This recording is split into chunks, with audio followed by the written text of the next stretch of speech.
First and foremost, are you wearing pants right now?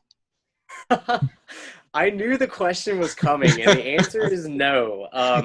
Can I share with the viewers my favorite part about travel?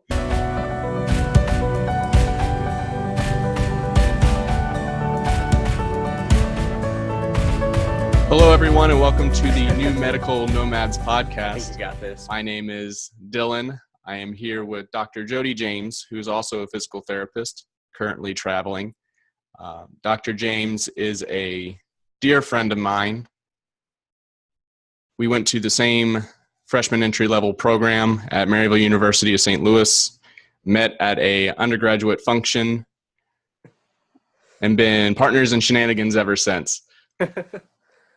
She's brilliant, she's hardworking, and she's a toe walker. But welcome to the show, Dr. James. Thanks, Dylan.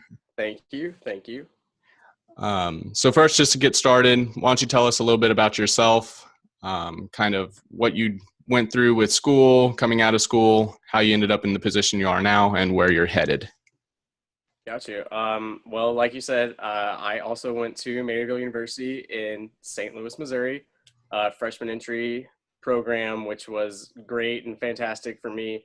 I played D2 college soccer for the first 4 years, which made PT school a little bit miserable at the time, but definitely worth it to be able to play sport that I wanted to play and get into the profession I wanted to get into. I took a huge interest in travel physical therapy when I went to National Student Conclave 2015, I think is when first time we went.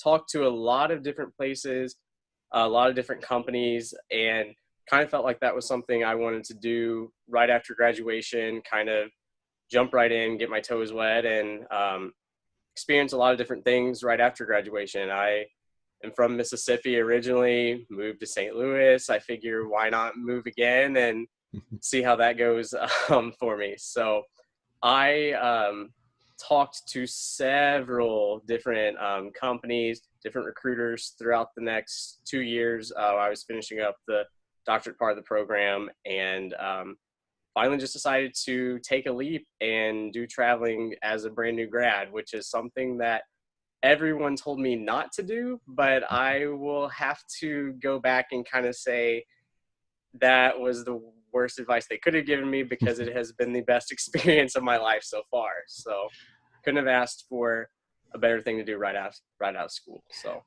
Awesome. Very good. So are you in Ohio right now? Is that correct? I am in a very, very small town. Actually, I take that back. It is a village. It's classified as a village in Ohio, called Gallipolis. They had to tell me how to pronounce the name on my first day of my assignment because it is spelled like Gallipolis. And I referenced it as that, and I was informed that that is not the correct pronunciation. So, yes, I'm in very small town, rural Southeast Ohio. Um, First time I've ever been in the state of Ohio. So, definitely a huge culture shock from big St. Louis, Missouri to a very small town village of Ohio right off of the river. So I've been told Ohio is the real Midwest. I'm gonna have to go with false on that one. I don't know what the Midwest is supposed to be, but I will say that when I was in Midwest, as in St. Louis, Missouri, I could find a mall within 5 or 10 minutes. I'm lucky to find pizza that will deliver to my apartment here. So big culture shock, big difference. But definitely a nice town and a really good facility that I'm at. So it makes the huge culture shock a little bit more bearable. Great, great. So something interesting about your case, not only did you take a position straight out of school to become a traveling PT, but also you are in a management role, correct? Yes, that is correct. I am technically the lead physical therapist on an inpatient rehabilitation floor. So not only did I come in day one and I was the brand new grad PT, but I also got thrown into a leadership position where I manage and supervise our 5 to 6 PTAs that we have on the floor. I attend meetings every day with the physician who works on the floor and give him updates on all of the patients, discharge needs, things like that. I am in charge of making sure discharge summaries go smoothly, any scripts that need to be written and taken to the physician for DME, things like that. I am responsible for all of that, as well as making the therapy schedule for physical therapy each day. So it was a big transition and a little bit of a scary one, honestly, at first. When you come in and you're supposed to be the new 24-year-old baby face PT, and you walk in and your PTAs have been working at the facility for 15 to 20 years, and you have to go up to them and say, hey, I think you did that wrong. It was a little intimidating the first time I had to do that. And I was lucky that I worked with some really great people who made that transition a little bit easier, but it was very different. When I first interviewed for the position, it wasn't listed as being more of an administrative position, but as I talked to my supervisor when I was doing my phone interview, it became apparent that that's kind of what she wanted, and she was looking for someone who was willing to take a leadership role, and that was something that I felt, comfortable with. So I went ahead and just jumped in and did it. Very good. And during school, you worked for the Mercy Hospital system, or at least the rehab department. Did that help you in any way, kind of gearing up towards this position that you're in now? Did that help your confidence? Do you feel like you would have taken the role if you wouldn't have had that position prior? That's definitely a good question. I cannot say enough about my experience that I had working through school. I got a tech job, like you said, at Mercy System in St. Louis, and I worked both at the rehab unit and on the acute care unit as well. And I did that for 4 years, and I got a ton of experience, had a ton of really good mentors and PTs who kind of took me under their wing and knew that I was going to be in their position one day, and wanted to make sure that I, felt comfortable in that kind of setting. And it also helped a ton that I had not just 1, but 2 inpatient rehab clinical rotations for a total of 15 weeks there, and then total of 15 weeks of acute care rotation, because those are 2 areas that I'm a little bit more interested in. And I would definitely say that combined with working for the rehab system made me feel a lot more comfortable day one and taking that position, versus if that position would have been offered to me as an outpatient ortho position, I definitely would not have felt near as comfortable taking on that role, especially as a new grad and being, new to that setting as a practicing, PT, not being a student and having someone supervising me the whole time. Absolutely. When you first showed up that first day, kind of getting introduced, can you walk us through maybe the orientation process you had, and then as that transitioned and how you were welcomed into the rehab hospital that you're at now? Yeah, definitely. That's the big thing that I always tell people. I've had several nurses on the floor. We've had several students who have come through who they're finishing their clinical rotations, and they've wanted to talk to me about traveling, right out of school. The big thing that I tell people is that, go for it. I did it straight out of school, and I've loved every second of it, but you have to kind of understand that when you do take a traveling position, you're only there for 13 weeks and your orientation is very little. The facility expects you to come in and be able to do your job day one. They don't want to spend, 3 to 4 weeks having to orient and train you. That's half of your time there. So day one, I went to human resources for the morning. I had to finish filling out just, your typical paperwork.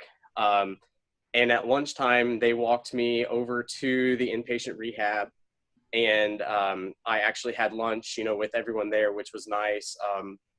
Kind of got introduced to everyone on the floor. Everyone was very friendly and welcoming when I first got there. And for the afternoon, I actually followed the PT who was working on the floor at the time, and she kind of went through with me the documentation, all of the hard chart paperwork, kind of went over a little bit more detail of the job itself with me, and then kind of let me get my feet wet just a little bit with treating patients.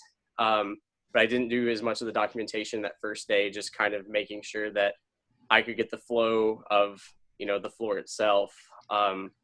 Second day was a little similar. I took on a little bit more of the documentation work that day. And by third day, I had a full caseload. I showed up and there was no orientation anymore. I mean, I still had, questions throughout that first week of, did I do this right, or did I miss something in my documentation? But by day 3, I was expected to be independent and take on that role and do everything that the facility needed me to do, which was, fine for me, because like we talked about, I kind of had that experience. But I know for some people that's a little intimidating to show up to a facility and be expected to carry a caseload by day 3. But that's kind of, when you are traveling and coming through, they want to utilize you and they don't want to spend extra time, with the orientation, things like that.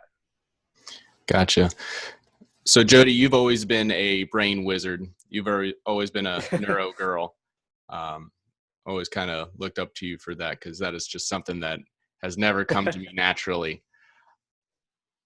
When you have these students come visit you and ask you, can I do this straight out of school? Mm-hmm. I imagine them looking up to you and thinking like, oh, she's so, so involved. She's so intelligent. Mm-hmm. I'm just not that. Do you think anybody can step into being a travel PT fresh out of school? Or do you think is it something that you need to have during school that will kind of lead you into that role and that kind of vulnerability position that you come into being a traveling physical therapist? Right. I've thought about that a lot, actually, because I had a student one time tell me, when he shadowed me for a day, just to kind of see what I do. We had a lot of neuro patients at the time that I was doing a lot of work with, and he kind of expressed to me the same thing. He said, I'm not on your level, and you're a new grad and I'm about to be a new grad, and I don't feel like I'm on your level. And my answer to that always is that everybody has got something that they're really good at. If you were to give me an outpatient ortho patient, I would fumble my way through it. And I have the education, and I have done an outpatient clinical, and I can get myself through that. But I probably wouldn't give the patient the best care that they could get, because that's not something that have the most interest in. I love my neuro patients. And I think, though, if you go into traveling with the right intention, it's definitely something you could do right out of school. There are a lot of people who think, oh, you make a ton of money doing travel, or, you get to experience the world doing travel, and they just want to do travel because I want to travel to California. Well, you pick California and you get put in a position that's either a skilled nursing facility, or it's, an inpatient rehab or inpatient acute that you're not really comfortable with and you don't love what you're doing. Then I think it's definitely harder. But I think if you pick traveling and you say, I really would like to travel somewhere in the Midwest or somewhere, on the East Coast, but I want to be in a sports clinic, that's something that's very, feasible to do. You're doing what you love. You got into it for the right reason.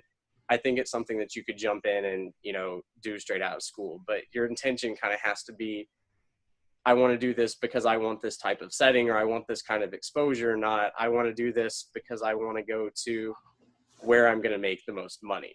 So that's kind of usually my answer to that. But everybody's got something they really love and that they're really good at. And I mean, I'm not good at some things, and there are things that I'm better at. So I always say that you don't have to be a brainiac to do it, and it doesn't take a rocket science. Everyone who gets out of PT school these days, I mean, we're all doctors of physical therapy, and you've clearly shown by passing your board exam that you're competent to practice and to do, good work with your patients. So I see.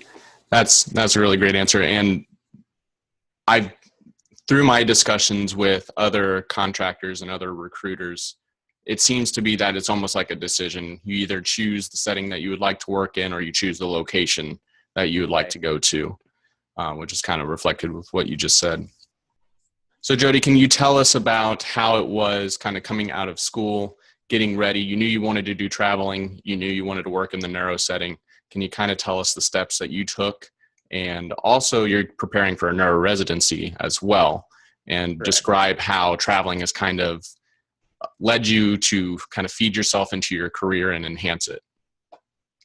Yeah, definitely. I decided, like we already talked about, really early that traveling was something that I wanted to try right out of school. I wanted to, get the exposure in different settings. I wanted to, kind of see the country as I was doing it. But another driving factor for me with the traveling is I also in school picked up a huge love for neuro and um, really got interested in postdoctoral residency programs and knew that that was something I wanted to apply for and wanted to, shoot for getting my NCS certification through a residency program rather than the traditional way of getting your, hands-on contact hours and then sitting for the exam. So for me, it was kind of a combination. I wanted to be applying for a residency program. I wanted to get in by February and March for a September August start, and it made sense to just travel in that time between December graduation and an August or September residency start. But to go along with that, I also had to take my board exam early in order to do some of these things. A lot of your residency programs, your applications are due in late January, early February, and you have to show that you are licensed and that you are a licensed physical therapist, have passed the board exam to be able to apply for most all of your postdoctoral residency programs. So on my last clinical rotation, since our school is a little unique with a December graduation versus May graduation, I opted to take my board exam early and get my license in the state of Georgia in hopes of getting into Shepherd Center in Atlanta's neuro residency program. That's something that not all states allow you to do, and it's something that not all schools allow you to do. A lot of times you have to have someone sign off from the school, either the director of your program or someone in the dean's office, or you have to have the state itself sign off on you taking the board exam early. Georgia just happened to be one of those states where you could get, as long as you sent in verification of your graduation and that you had successfully completed your coursework, they would allow you to take the exam early. And since I was hoping to be there come August or September, I decided to go ahead and take the board for my Georgia license. Little things happened in between, and I ended up not even taking a position in Georgia or being offered the residency at Shepherd Center in Atlanta. And it was pretty easy from there, once I had that initial license, to get an Ohio license for this rotation and as well get my Louisiana license for my residency that I did get accepted into. So that was kind of how I went about it, but it is a little hard when you do know that you want to travel, but you don't have a license in your hand. A lot of facilities will not even interview you unless you have some form of a PT license that you can quickly transfer over and get, reciprocity in their state for your license. So I see. And we had talked about this before, when you were transferring from Georgia to Ohio for your licensure, there was a part in the process where you actually had to be there in person. correct. And that was something that I was not aware of with applying Mhm. for licensures. So could you talk a little bit about that? Yeah, definitely. That's another thing that I kind of, now that I have been in the traveling position and now that I have 4 licenses, I know firsthand how difficult and how easy some licenses can be to get. I was kind of under the same impression as you. When you talk to recruiters, they say, oh, we'll pay for your license. And you look online and it says it takes 2 weeks for the license to come in, or, 6 to 8 weeks, depending upon the state.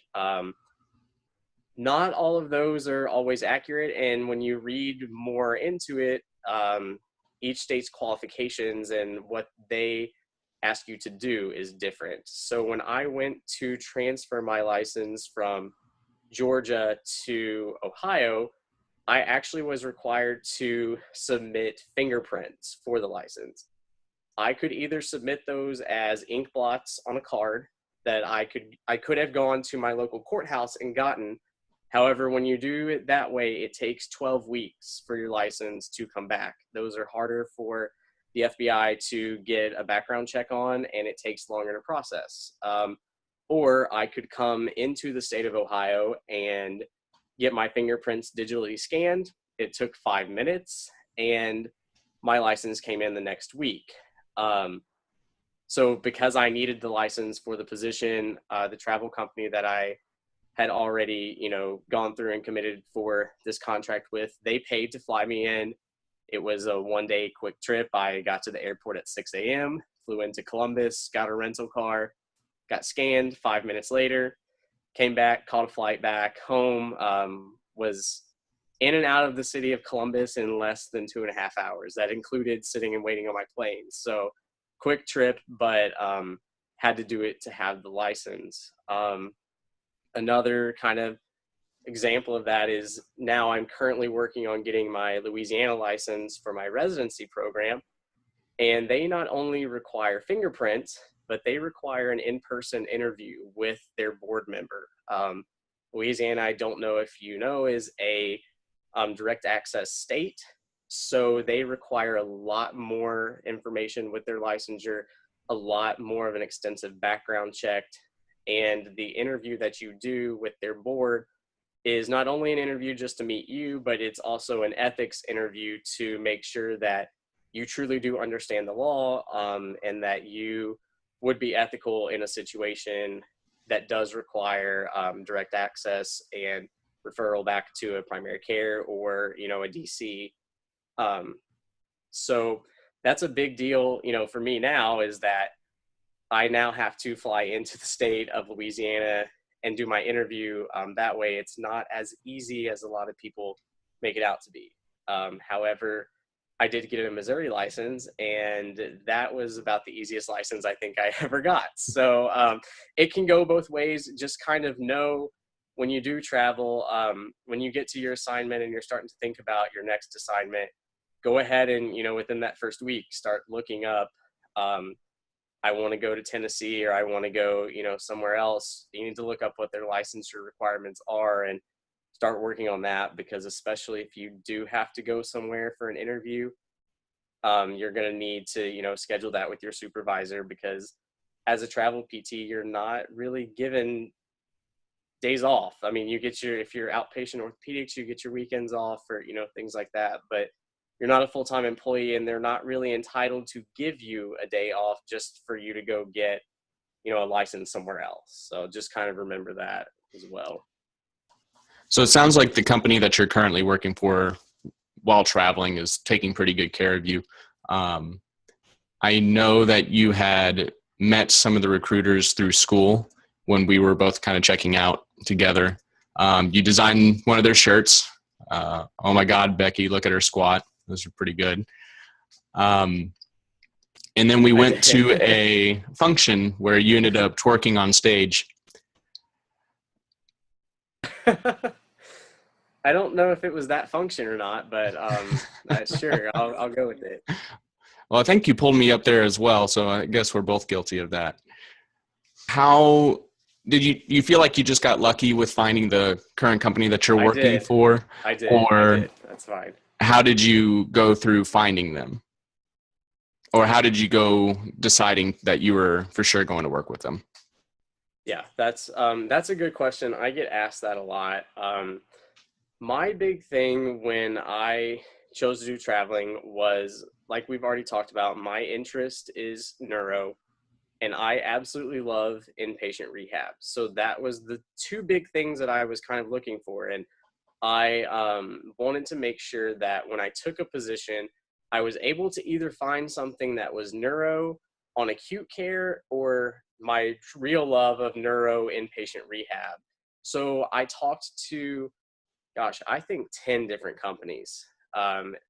and I talk to recruiters, about, hey, this is kind of what I want. I don't necessarily care where I go, but this is the type of facility I want. A lot of your smaller companies, they don't quite have the contact that your larger, travel companies do. So you always hear from some people that your smaller travel companies, they're a little bit more personal. They know you on a more personal basis because they have a small amount of contractors that they're working with. They're also able, because they have a little less overhead, they're able to pay you a little bit more. So for some people that's appealing, to go with a smaller company. I know my recruiter really well. They can pay me a little bit more because there's less overhead in the company.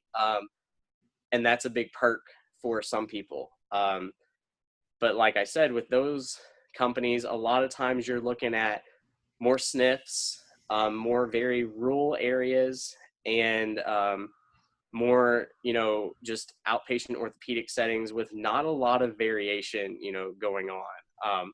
Just because they're smaller and they don't have, the pull that some of these big contract companies do. On the flip side, you've got your bigger, contract companies who they have worked with facilities for years. They have contacts all across the country with big and small facilities. They can get you, big city. If you want to go big city, they can get you rural if that's, really what you want. They've got all kinds of settings, your SNFs versus your home health versus inpatient rehab. There's a lot more to pick from, but at the same time, you've got some of the bigger companies, your recruiter doesn't know you very well. They know who you are. They know where you're at. They know what your assignment is and who your manager is. They know, a little bit about you, but they don't know as much because they've got, 50 to 60 contractors that they themselves are, servicing over, along with, 20 other recruiters. So you're talking, you've got hundreds of people working for the company. I will say that I got very lucky in the company that I chose, that I kind of got a combination of both. I'm not doing a plug on anybody, but I work for Arias Medical. They are one of the companies that I just felt comfortable with from the get-go. They came out to our school. I talked to them at every conference we ever went to. It was the same student recruiters at every conference we ever went to. They remembered my name. They remembered where I was from. They remembered what I wanted to do, the states that I, had looked about traveling to. And they also work as a part of a larger company, which is CNA, nursing and allied health contract company. And they were able to get me a lot more options than I had other places. When I went on my assignment, I had interviewed with a smaller company for a acute care that was in a very small rural hospital. It wasn't necessarily what I wanted.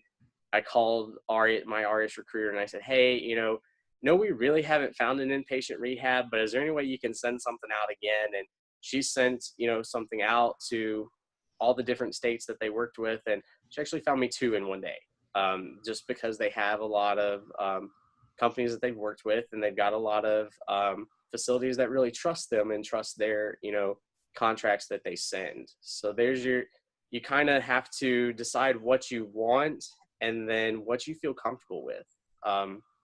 There were some of the smaller companies that I talked to that, even though they knew enough about me, I just didn't feel like they really knew me and knew what I wanted. But when I called Arias and I met my recruiter, she listened to me. She knew exactly what I wanted, where I wanted to be at, what I wanted to be doing, and really found me a position that was absolutely everything I wanted, plus more. That's awesome. That's really good. And I know just through the conferences that we went to with National Student Conclave for Physical Therapists, and also the Combined Sections meeting, that you guys did strike up quite a good relationship, and they'd be yelling at you from across the room and stuff like that. Yeah. So we'll go into some rapid fire questions here. Uh-oh. I'll just kind of work down the list. First and foremost, are you wearing pants right now?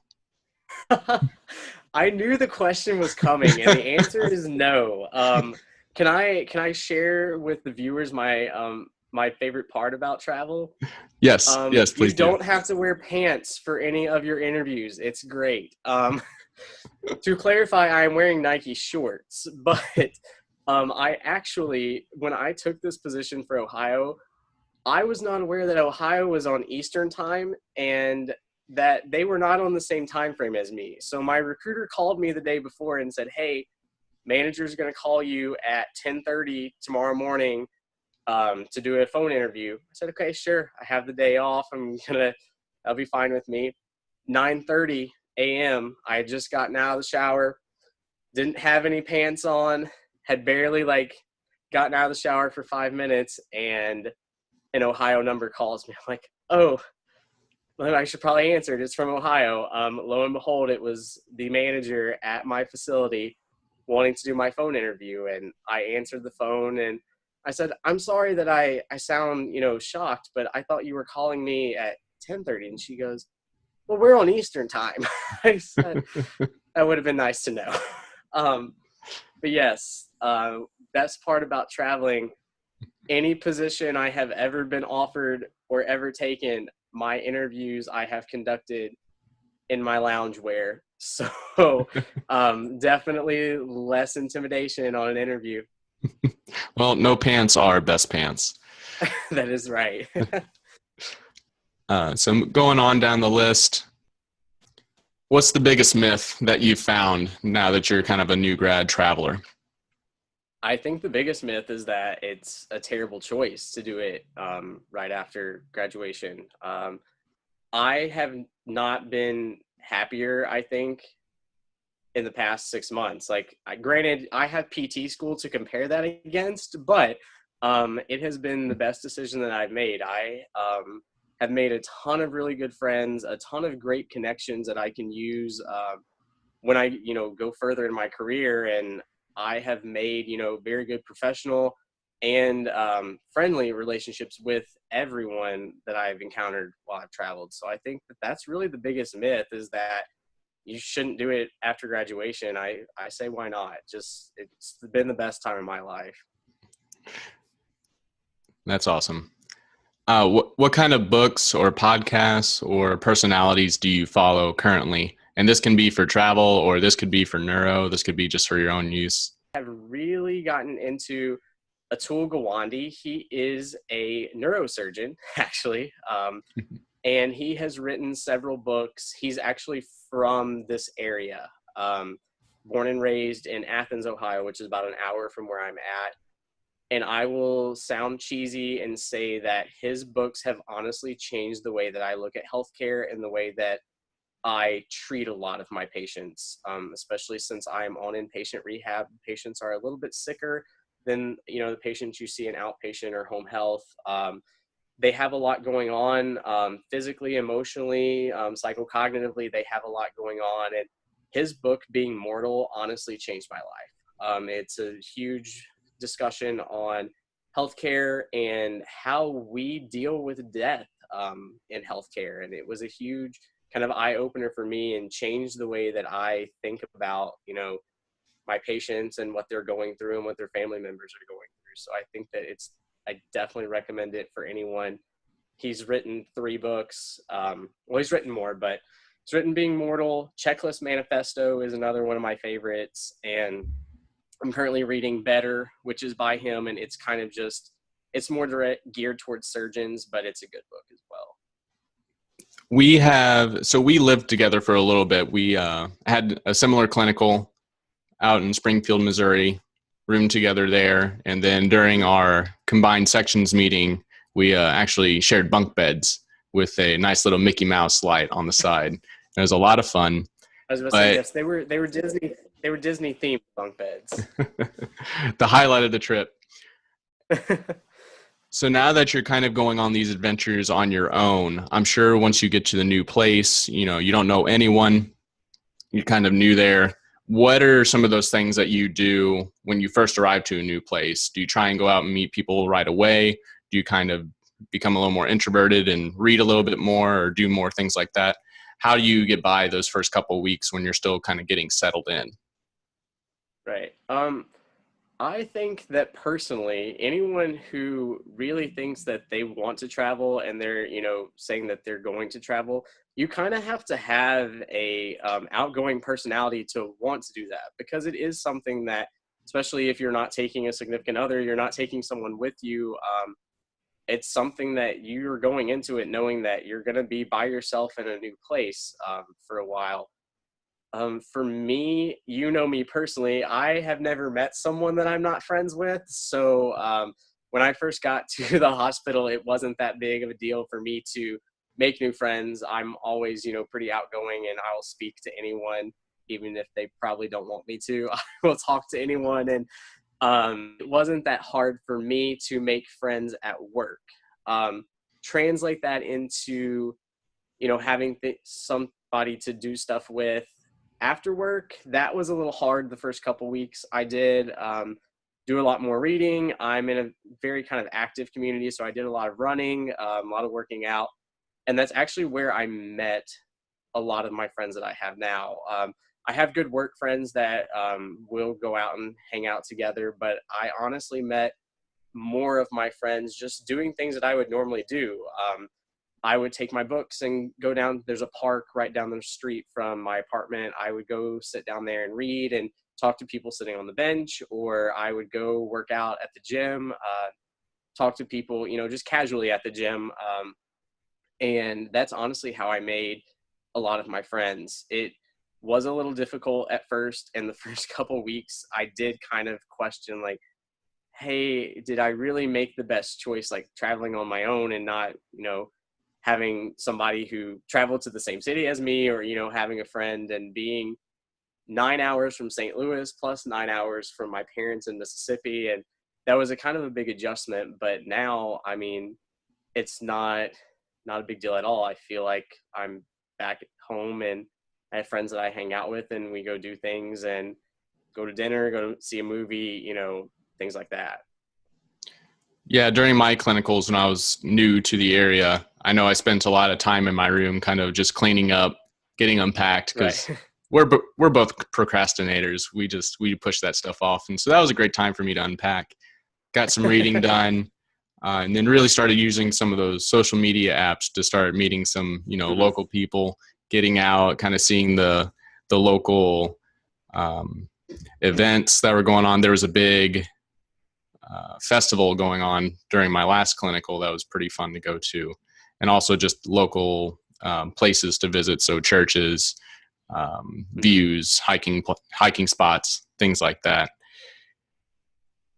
What is one thing that you have bought that has helped you on your traveling career? I bought a hammock. My second week that I was here, it's such an outdoorsy town, and there are hiking trails everywhere.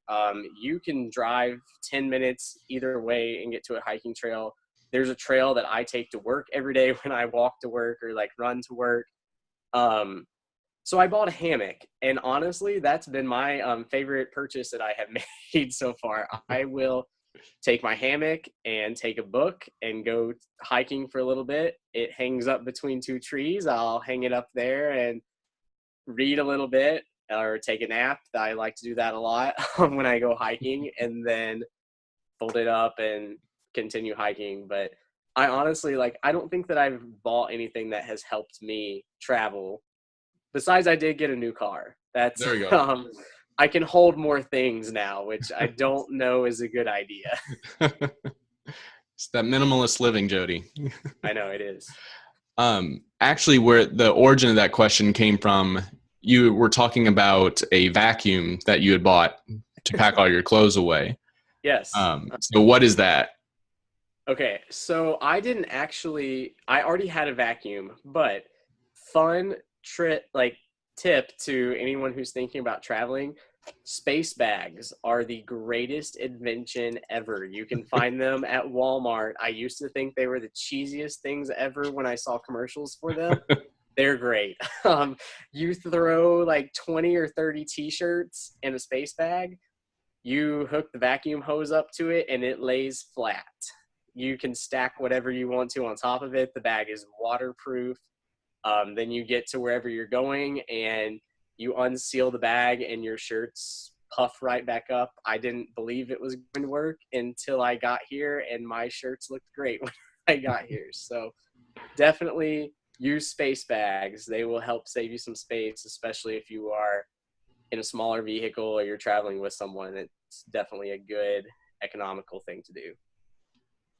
Well, I think that about wraps up the questions that I had.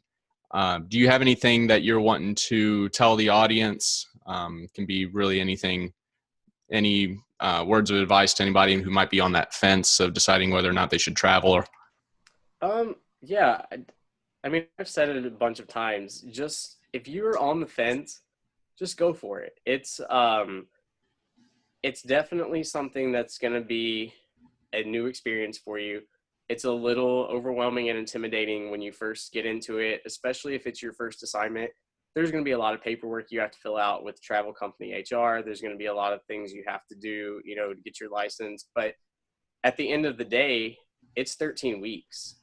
That's what I told myself when I came here. We had done 10-week clinicals in school, and I said, hey, it's 13 weeks. It's basically a clinical. If I hate it, I can survive for 13 weeks. It's not like this is going to be a full-time job for me. If I love it, it's 13 weeks with the possibility to extend if I, wanted to do that, or picking somewhere else to go after that. It's not like you're signing up for a lifelong commitment to take, the step in and travel. Your travel companies don't ask you for a commitment of a year or anything like that. They ask you just to commit for the 13 weeks. And if you hate it, you don't do it again, and you say you did it. But if you love it, it may be, the best decision that you made. And if you would have talked yourself out of it, you might have missed out on a lot of really good opportunities.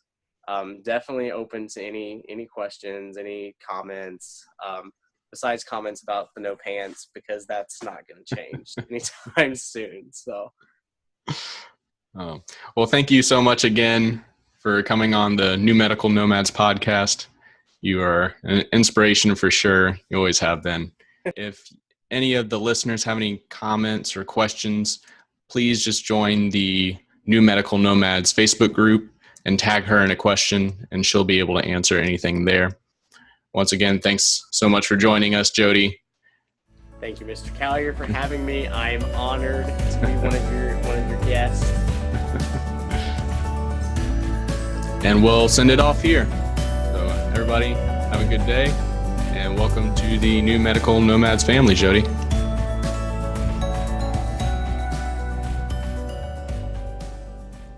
I don't know how to end this. Just sign off, I guess. All right. Signing off, Dylan. Signing off. And so I'll probably cut it off there. Sounds good. Unless you have a different way. It's the endings. I don't know how to do it. Endings are always awkward on anything. Yeah.